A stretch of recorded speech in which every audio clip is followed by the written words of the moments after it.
வணக்கம். நாங்கள் செப் சாப்பிட்றோம். நம்ம இன்னைக்கு ஒரு பிரியாணி ஆகும். பிரியாணின்னா கீ ரைஸ் பண்ணி சிக்கன் ஆயில் ரோஸ்ட் பண்ணி சாப்ஸ் பண்ணுறோம். இந்த ரெசிபி தான் நான் உங்களை அப்லோட் பண்ணுறேன். சிக்கன் ஆயில் ரோஸ்ட் எப்படி பண்ணுறது அப்படின்னா, சாப்ஸ் அப்படி ரொம்ப கிரேவி வராது, ரொம்ப கட்டியாட்டு வராது. நம்ம வந்து இந்த பிரியாணிக்கு நம்ம கீ ரைஸுக்கு அப்படியே வந்து கொஞ்சம் குழம்பாட்டு சாப்பிட்றதுக்கு கரெக்டாக இருக்கும். 100 கிராம் பெரிய பீஸ் எடுத்துக்கிறோம். மொத்தம் 75 பீஸ் அப்படின்னாச்சுன்னா 7.5 கிலோ சிக்கன் கறி ஆட்டு. அப்போ நம்ம வந்து ஒரு வெயிட் ஆட்டு வந்து குவாலி ஆட்டு 11 கிலோ எடுத்துக்கிறோம். வேஸ்ட் எல்லாம் போக நம்ம 7.5 கிலோ வந்து 75 பீஸ் வந்து கட் பண்ணி வச்சுருக்கிறோம். இப்போ நல்லா வந்து வாஷ் பண்ண போகிறோம். வாஷ் பண்ணதுக்கு முன்னாடி ஒரு அரை மணி நேரம் தண்ணியில் போட்டு வச்சு அந்த ரத்தம் எல்லாம் மாறினதுக்கப்புறம் வந்து நல்லா வாஷ் பண்ணி தண்ணியை வடி வச்சு மசாலா ரெடி பண்ணி இந்த சிக்கனை பொரிச்சு தான் நம்ம வந்து சாப்ஸ் பண்ணுறோம். ரொம்ப டேஸ்டான ரெசிபி, சீக்கிரம் கெட்டு போகாது. இப்போ எப்படின்னு நான் பார்க்க போகிறோம். டைரெக்டாக செய்முறையில் பார்ப்போம். சிக்கனை பாருங்கள், கட் பண்ணி வச்சுருக்கிறோம். 100 கிராம் பீஸ் எல்லாமே பெரிய பீஸாக தான் இருக்குது. இதில் அப்படியே நம்ம தண்ணி ஊற்றி வைக்க போகிறோம். அரை மணி நேரம் தண்ணியில் இருக்கட்டு. அதுக்கப்புறமாட்டு வந்து இந்த ரத்தம் எல்லாம் மாறினதுக்கப்புறம் நல்லா வாஷ் பண்ணி அரிப்பில் வடி வச்சுக்கலாம். இப்போ வந்து ஃப்ரை சாப்ஸு மசாலா ரெடி பண்ணுறதுக்கு ஒரு பெரிய உருளி இடத்துல வச்சுட்டோம். பெரிய உருளி வைக்கிற டைமில் நமக்கு சீக்கிரமாட்டு வதங்கி வரும். உருளி நல்லா சூடாகிட்டு இந்த 75 பீஸுக்கும் 750 மில்லி அளவில், அதாவது 3/4 லிட்டர் தேங்காய் எண்ணெய் சேர்க்குறோம். எண்ணெய் நல்லா சூடாகிட்டு நம்ம பட்டை வகைகள் தாளிப்பு பாக்ஸ் எடுத்துக்கிறோம். இந்த 75 பீஸுக்கும் 7 கிராம் அளவில் மொத்தமாக தாளிப்பு போடுறேன்.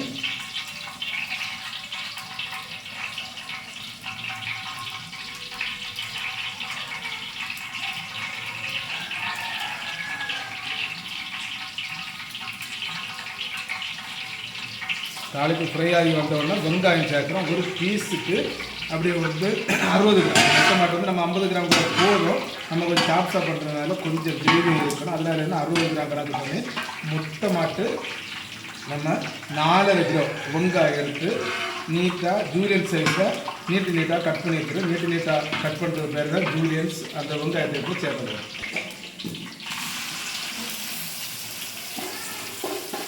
வெங்காயம் நல்லா ப்ரௌன் கலர் ஆகிறத வதங்கணும். நம்ம ஒரு வாட்டி அப்படியே கிண்டி விட்டுக்கிட்டு வெங்காயம் வதங்குறது தேவையான உப்பு சேர்க்க போகிறோம்.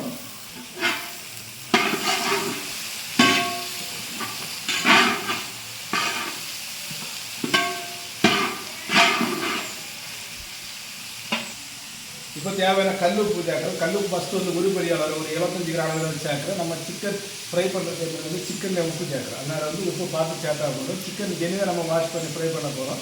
அப்போ சிக்கன் கொஞ்சம் 75 பீஸாக நம்ம ஒரு 4 வாட்டியில் ஃப்ரை பண்ணி எடுத்துக்கலாம். மொத்தத்தில் அரை மணிக்குள்ளே நம்ம பொரிச்சு எடுத்துக்கலாம். ஆனால் இந்த மசாலா ரெடியாகிறது வெங்காயம் தக்காளி எல்லாம் வதங்கி வந்து மசாலா ரெடியாகிறது 1.5 மணி நேரம் ஆகும். அதனால நம்ம ஃபஸ்ட்டு வந்து வெங்காயத்தை வதக்க போட்டுக்கிட்டு இனி வந்து நம்ம சிக்கனை பொரிச்ச போட்டுக்கலாம். அவனுக்கு தப்பு கிடையாது. சிக்கன் வந்து ரஃபா மசாலா போட்டாலே போதும். நம்ம இதில் வந்து 100% மசாலா போட்டதுனால லைட்டாக வந்து கொஞ்சமாக மஞ்சள் பொடி ஒரு 1/4 டீஸ்பூன் வந்து 75 பீஸில் 75 கிராம் அளவில் வத்தல் பொடி போட்டு கொஞ்சம் பெருஞ்சீரக பொடியோ கரம் மசாலா ரஃபா போட்டால் போது தேவையான உப்பு இஞ்சி பூண்டு பேஸ்ட் அவ்வளோ போட்டு நம்ம வந்து மேரினேஷன் பண்ணி பொரிச்சாலே போது. நான் பொரிக்கிற டைமில் உங்களுக்கு அதே நான் அப்படியே காட்டுறேன். இப்போ வந்து தேவையான உப்பு போட்டேன், கல் உப்பு போட்டேன். நல்லா கிண்டி விடுறேன். ஆரம்பத்தில் தீயை கொஞ்சம் ஜாஸ்தி பண்ணி வச்சுருக்கேன். ஒன்றும் தப்பு இல்லை. 50% போல் வதங்கி வர டைமில் வந்து இந்த உருளையில் லைட்டாக ஒட்டுறதுக்கு ஸ்டார்ட் ஆகும். அந்த டைமில் இதில் மீறி ஆகிக்கணும். இந்த ப்ரொசீஜர்லாம் கரெக்டாக இருக்கணும். இது அப்படி நல்லா ஃப்ரை ஆகி வார்த்தை கோல்டன் ப்ரௌன் ஆகும். ஒரு 20% எல்லாம் ஃப்ரை ஆனதுக்கப்புறம் தான் இதில் வந்து பச்சை மிளகு அப்படி இதெல்லாம் சேர்க்க போகிறோம்.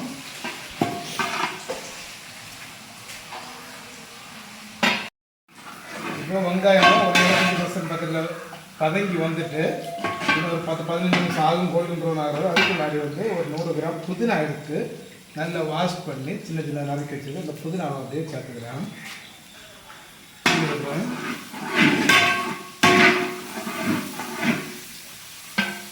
அப்படியே சிக்கனும் நல்லா தண்ணி வடியை வச்சு சூப்பராக மசாலா போட்டு நல்லா மேரினேஷன் பண்ணி வச்சுருக்கோம். அடுப்பில் பாருங்க வந்து ஒரு உருளி வச்சு எண்ணெயை போட்டு 3 லிட்டர் எண்ணெய் விட்டு எண்ணெய் சூடாகிட்டு அப்படியே வந்து சிக்கனை பொரிச்சு எடுத்துக்கலாம்.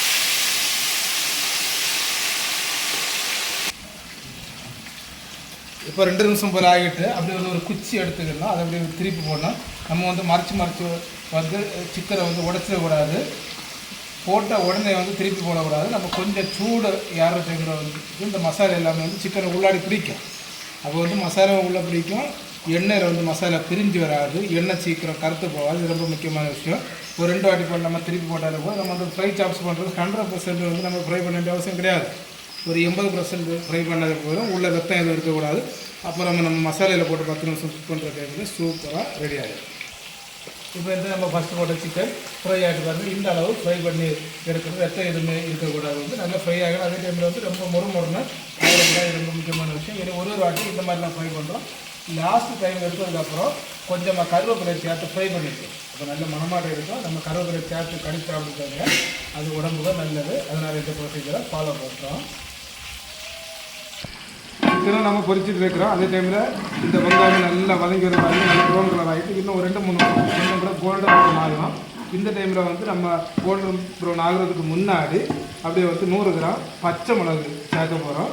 அதுக்கப்புறம் நல்ல கோல்டன் ப்ரௌன் ஆனதுக்கப்புறம் இஞ்சி பூண்டு பேஸ்ட்டு சேர்த்து நல்லா மிக்ஸ் பண்ணி 2 மினிட்டு போல நல்லா வதக்கி விட்டுட்டு அப்புறம் தான் தக்காளி சேர்க்க போகிறோம். தக்காளி வந்து வெங்காயத்தில் பாதி 2.25 கிராம் அளவில் தக்காளி சைஸு கட்டிங் எல்லாம் வந்து ஒரே சைஸ் தான், மீடியம் சைஸ் தான் கட் பண்ணுறோம். பச்சை மிளகு சேர்க்குறோம். நம்ம ஆரம்பத்தில் பச்சை மிளகு சேர்த்தாச்சுன்னா அது ரொம்ப உடஞ்சி பச்சை மிளகு இருக்கிறது தெரியாத அளவில் ஆகிடும். இந்த டைமில் சேர்த்தோன்னா பச்சை மிளகு உடையும், அதே டைமில் வந்து இருக்கிறதும் தெரியும். அது ரொம்ப முக்கியமான விஷயம். அதனால தான் இந்த டைமில் சேர்க்குறோம். ஏன்னா 2 வாட்டி புரட்டி விட்டுட்டு அப்படியே இஞ்சி பூண்டு பேஸ்ட்டு சேர்க்க போகிறோம். மொத்தம் 75 கிராம் 150 கிராம் இஞ்சி பூண்டு பேஸ்ட்டு சேர்க்குறோம். இப்போ வெங்காயம் நல்ல கோல்டன் ப்ரௌன் ஆகிட்டு இந்த பச்சை மிளகா அப்படியே வந்து வடிக்கிற கண்டிஷனில் வந்துட்டு இந்த டைமில் வந்து இஞ்சி பூண்டு பேஸ்ட்டு சேர்க்குறோம். இது ஒரு கரண்டி மொத்தம் 50 கிராம் இருக்கும். 3 கரண்டி சேர்க்குறேன். நம்ம பிரியாணி பண்ணுறதுனால சேர்த்து தான் நம்ம இஞ்சி போட்டு ரெடி பண்ணி வச்சுருக்கோம். அதில் 150 கிராம் அளவில் அப்படியே சேர்க்குறேன்.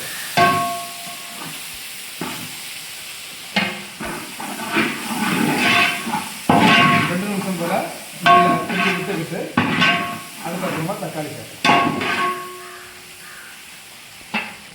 இப்போ தக்காளியை சேர்க்குறேன். தக்காளி சேர்த்தோம் நல்லா வதக்கி விடணும். தக்காளி சின்ன சைஸாக கட் பண்ணினால சீக்கிரம் வதங்கி வேணும். இதனால 100% வதங்கி வார வரைக்கும் நம்ம பொறுமையாக நீட்டாக கடை கிண்டி விட்டுக்கிட்டே இருக்கும். தக்காளியை நல்லா வதங்கி எண்ணெயில் புரிஞ்சு வர அதுக்கப்புறம் தான் மசாலா சேர்க்குறோம்.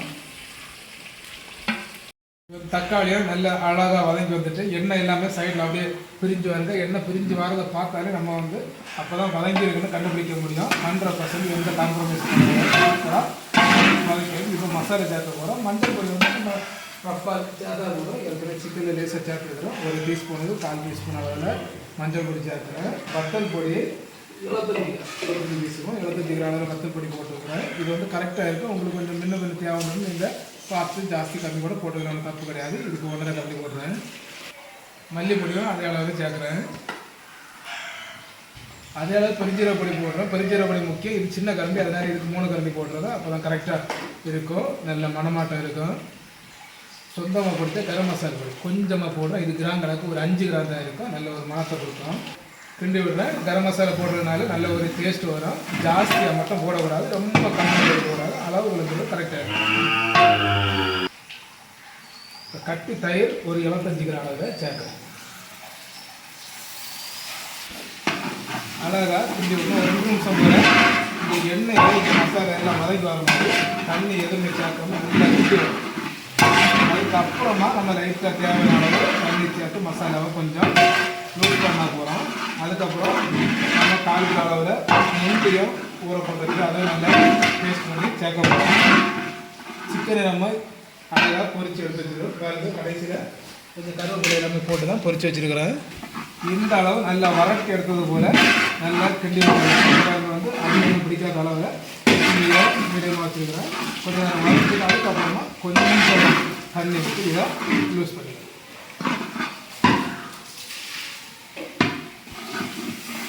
கொஞ்சமாக தண்ணி தண்ணி மசாலா லூஸ் ஆகுது. இது நல்லா வந்து கொதிச்சு 2-3 நிமிஷம் போல் கொதித்ததுக்கப்புறம் நம்ம வந்து முந்திரி பேஸ்ட்டு போடுறதுக்கு முன்னாடி கொஞ்சம் கூட லூஸ் பண்ணி முந்திரி பேஸ்ட்டு போடுறப்போ கொஞ்சம் கூட திக்காகும், அதனால லூஸ் பண்ணி அதுக்கப்புறம் தான் முந்திரி பேஸ்ட்டு சேர்த்து இந்த மசாலாவை ரெடி பண்ணுவோம்.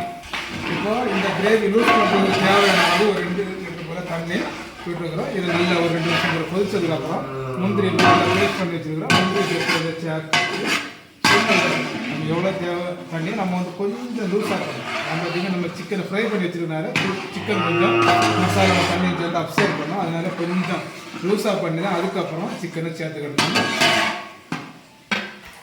நல்லா கொதிச்சுக்கிட்டே வந்துக்கிட்டே இருக்குது. இந்த டைமில் முந்திரியை நல்லா பேஸ்ட் பண்ணி கொஞ்சம் லூஸாக தண்ணி விட்டு கரைச்சி வச்சுருக்கேன். முந்திரி பேஸ்ட் போட்டோம்னா கொஞ்சம் கூட கட்டியாக நல்லா லூஸாக கரைச்சி வச்சுருக்கிறேன்.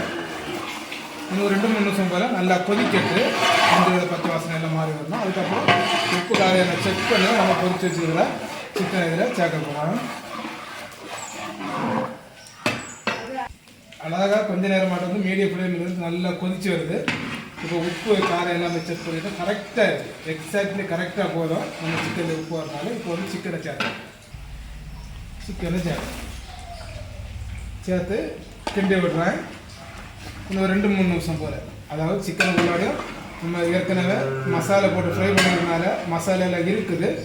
கொஞ்சம் கூட பீஸு சாஃப்ட் ஆகணும். 100% வெந்து வரும். ஒரு 2-3 நிமிஷம் போல் வந்து நல்லா மிக்ஸ் பண்ணி விட்டுருக்கிறது போதும். இப்போ மறுபடியும் நல்லா கொதிச்சு வந்துக்கிட்டு 2 நிமிஷம் ஆகுது. ஏன் நம்ம ஒன்றுமே பார்க்க வேண்டிய அவசியம் கிடையாது. ஏற்கனவே உப்பு காரம் எல்லாம் கரெக்டாக இருந்துச்சு. சிக்கன்லாம் கரெக்டாக போட்டு பொரிச்சிருக்கிறோம். இருந்தாலும் வந்து ஒரு வாட்டி செக் பண்ணால் ரொம்ப கரெக்டாக இருக்குது. இப்போ வந்து ஃபைனாக சாப் பண்ணி வச்சுருக்கிறோம். 100 கிராம் மல்லியில தூள் அப்படி அடுப்பில் இருந்து கிளற வேண்டியது. சூப்பரான ஃப்ரை சாப்ஸ் ரெடி ஆகிட்டு.